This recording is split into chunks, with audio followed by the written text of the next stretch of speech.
as retenu par rapport à tout ce qu'on a visité ici au mausolée des musées Laurent-Désiré Kabila? J'ai retenu qu'il aimait beaucoup ce pays. Il aimait que le pays soit développé. Il aimait que les Congos soient fiers. C'est ça que j'ai retenu. Vraiment très bien, merci. Merci.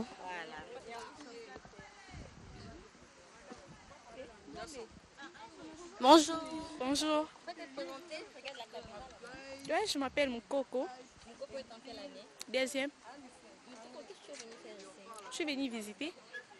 En visitant, je ne sais pas quelles sont tes impressions par rapport à ce que tu as trouvé ici. Je mets, c'est beau. Par rapport à l'histoire de ce pays, qu'est-ce qui te rappelle cette place? La mort du président et Laurent Désiré Kabila. Ok, merci. Bonjour. Bonjour madame. On t'appelle comment? Je m'appelle Malou Tamboye, Malou Temboy est en quelle classe? deuxième secondaire. Malou Temboy, on ne sait pas, qu'est-ce que tu es venu chercher ici? Je suis venu visiter les mausolées de Laurent Désiré Kabila. Alors, qui fut Laurent Désiré Kabila? Je suis le troisième président de la République démocratique du Congo. Très bien. Et qu'est-ce que tu as retenu en visitant tout cela? Ça te rappelle quoi? Ce que je vais retenir aussi, c'est beau, c'est bien. Donc c'est tout ça. Ok, merci. Bonjour. Bonjour, On peut connaître c'est comment? mon nom c'est Iriel Libens et je suis en troisième année littéraire. En troisième année littéraire. La date, dans quelle école? J'étudie au collège américain. Et qu'est-ce qui te rappelle la date du 16 janvier 2001? C'est la mort de Laurent Désiré Kabila. Et ici, qu'est-ce que tu as trouvé? Je suis venue visiter là où on l'a planté. Ouais, j'ai aimé, c'est joli, et beau à voir et j'ai pris même des photos, j'ai aimé. Très bien, merci. Merci. Bonjour. Bonjour. On t'appelle comment? Je suis en sixième primaire. Je m'appelle Boou Zala. Dans les cours d'histoire, qu'est-ce que tu as retenu du président, du fait président Laurent Désiré Kabila? Il était le troisième président de la République démocratique du Congo. Et ici, comment tu as trouvé? C'est très beau. Je ne sais pas, peut-être un petit conseil à donner à tous les enfants de ton âge qui n'ont pas encore visité ces mausolées. Ils puissent venir visiter les mausolées. Très bien, merci.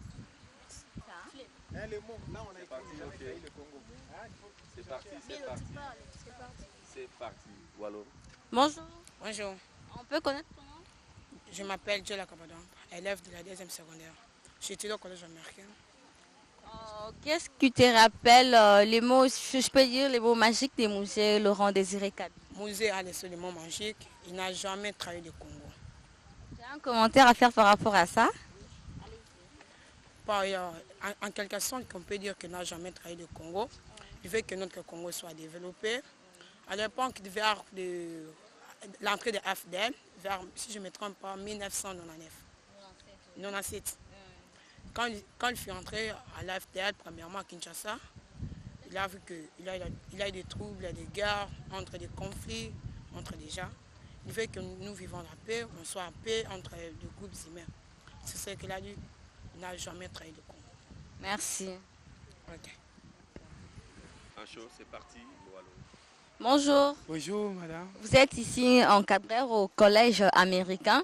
Est-ce que vous pouvez nous dire c'est quoi la raison ou la motivation qui vous a poussé à amener les élèves à venir visiter ces sites comme bien historiques? Oui, la réponse est entre mes lèvres. Il est très important de visiter, tel que nous sommes à Mausolée ici. Le fait président Laurent Désiré Kabila a été enterré ici. Et les enfants doivent connaître parce que c'est quelqu'un qui a travaillé aussi pour ces pays, aussi longtemps qu'il était aussi président. Et il y en a ceux qui, depuis qu'ils sont nés, qui ne savent pas, qui n'ont pas encore eu cette chance de visiter le mausolée. C'est pour cela qu'ils ont profité avec cette occasion d'y être. Ok, au fait, ce sont les élèves de quelle année comme ça et quoi, Oui, quel intérêt vous avez trouvé en les examinant ici? Bon, je commence par présenter, il y a des élèves de la 5e année primaire, 6e et les secondaires générales, voire même l'humanité. Oui, oui. Ça entre dans les cadres du cours, de quel cours? Puisque vous êtes enseignant. Oui, oui, bon. Et si nous visons sur les civismes aussi, parce que quand nous composons les examens, il y a des fois vous composez, ouais, les mausolées se trouvent dans quelle commune. Les enfants ne savent pas ça. Mais dès qu'ils ont visité, et ils savent maintenant, un jour, même si l'enfant va oublier, le fait qu'il a déjà été là, et ça lui donnera le courage, soit la facilité de répondre. Mais nous disons sur les civismes. Très bien, merci beaucoup, Ah ouais, monsieur merci, l'encadreur. merci, je vous prie. Merci. D'accord. D'accord.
Africa? Yes. See?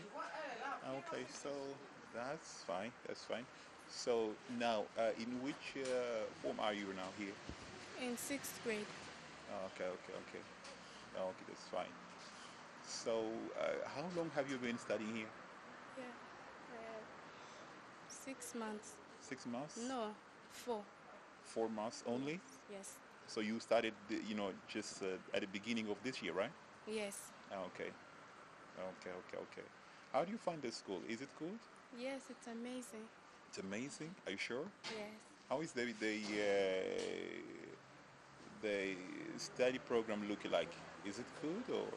It's good. I know you would just say good. Okay. Okay then. So, who is your best friend here? So My best friend. She didn't come. she didn't come. Yes. Okay, that's fine. Okay, so these are questions that I just want to just to ask, but I'm not sure that all your colleagues can express themselves fluently. No, they can't. I'm not sure. You're not sure. Yes. Great. Thanks. Okay. En tant que responsable qui est sauvé, hein. On a combien de fleuves en Inde? Le fleuve? Un fleuve? Exactement. C'est un fleuve, Chilowang? Oui. Chilowang. Congo central. Un fleuve? Non, c'est un fleuve. Là, moi, là, je vois pas exactement. Je sais que le fleuve Congo. L'enclave de Cabinda et le Congo est séparé par le fleuve Chilowang. C'est un fleuve qui s'échappe dans l'océan Atlantique. Exactement, c'est un fleuve.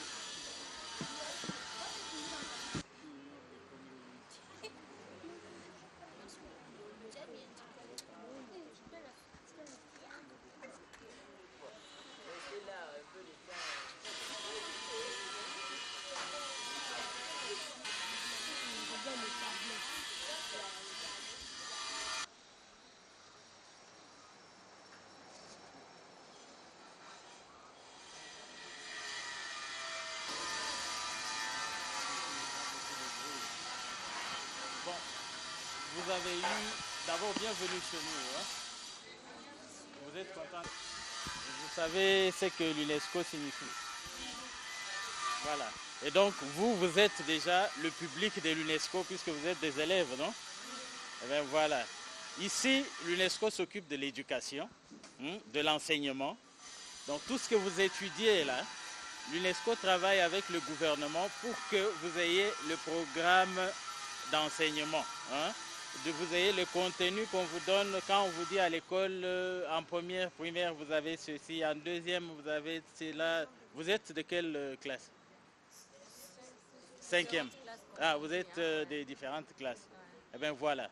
L'UNESCO travaille avec le gouvernement pour vous donner ce que vous avez comme leçon, comme matière à l'école. Hein? Mais on travaille aussi dans la culture. Vous connaissez la culture? C'est quoi? Qui peut... Venez, ne soyez pas loin. On peut même faire ça. On peut faire un rond comme ça. Il n'y a pas de problème. Venez comme ça. J'ai pas de fourche. Hein. Voilà. Et donc, tout ce qui concerne les artistes, vous connaissez les artistes, non? Oui. Le théâtre, la musique, les contes, la peinture, la comédie, vous avez dit, le cinéma, l'écriture, la littérature. Vous voyez, il y a des écrivains qui écrivent des romans, qui écrivent des ouvrages. Et tous ces domaines-là, l'UNESCO s'en occupe. Et c'est ce qui fait partie de la culture. L'éducation, je vous ai dit, non? Vos programmes pédagogiques, vos matières d'études, c'est l'UNESCO travaille avec le gouvernement pour ça. Et la culture, même chose aussi. Et donc ici, c'est le bureau de représentation. Hein? Ici, c'est le bureau de l'UNESCO, mais l'UNESCO travaille avec beaucoup de partenaires. Entre autres, votre école, par exemple. Vous êtes déjà notre partenaire. Hein? Le fait d'être venu ici, vous avez accepté d'être notre partenaire. Et donc, si vous avez besoin, par exemple, des informations dans votre cours, dans vos matières, vous pouvez venir ici, vous pouvez demander ici, on va vous donner l'information. Et on peut aussi organiser avec vous des activités culturelles. Hein? Des activités, par exemple, des musiques. Il y a beaucoup de musiciens ici? Non. Il n'y a pas de musiciens. Mais des dessinateurs, il y en a? Oui. Eh bien voilà. Par exemple, on peut organiser avec vous des activités dans le dessin. On dit toute une journée, vous allez passer la journée ici et on va travailler avec vous on amène des artistes et on travaille avec vous. On va en parler avec votre encadreur. Hein. Mais vous avez trouvé qu'on est en train de travailler, on ne sait pas vous faire visiter nos bureaux puisqu'il y a des travaux là, on est en train de casser, donc les espaces sont petits. Hein. Vous ne pouvez pas avoir accès. Mais chaque fois quand vous avez la possibilité, demandez, vous pouvez venir ici et on travaille avec vous sur différents domaines. Voilà, monsieur. Les élèves, vous avez des questions à poser au monsieur? Qui a une question, toi? Je peux demander, on dit que l'UNESCO c'est une organisation des Nations Unies, mais maintenant, quelles sont ces nations-là? Voilà, ça c'est une très bonne question. Hein. L'UNESCO est une organisation des Nations Unies et c'est une organisation internationale. Et pour être une organisation internationale, une organisation des Nations Unies, il y a des pays qui se mettent ensemble pour créer cette organisation. Actuellement, nous avons plus de 180 pays qui sont membres de l'UNESCO. Et en Afrique, il y a beaucoup. La RDC, par exemple, est membre de l'UNESCO. Les États-Unis, la France, la Chine, l'Inde, tous ces pays-là, il y a beaucoup de pays qui sont membres. Pourquoi? Parce que pour être membre, il faut remplir des critères. Hein? Et donc ces critères-là, si ce n'est pas rempli, on ne vous accepte pas comme membre.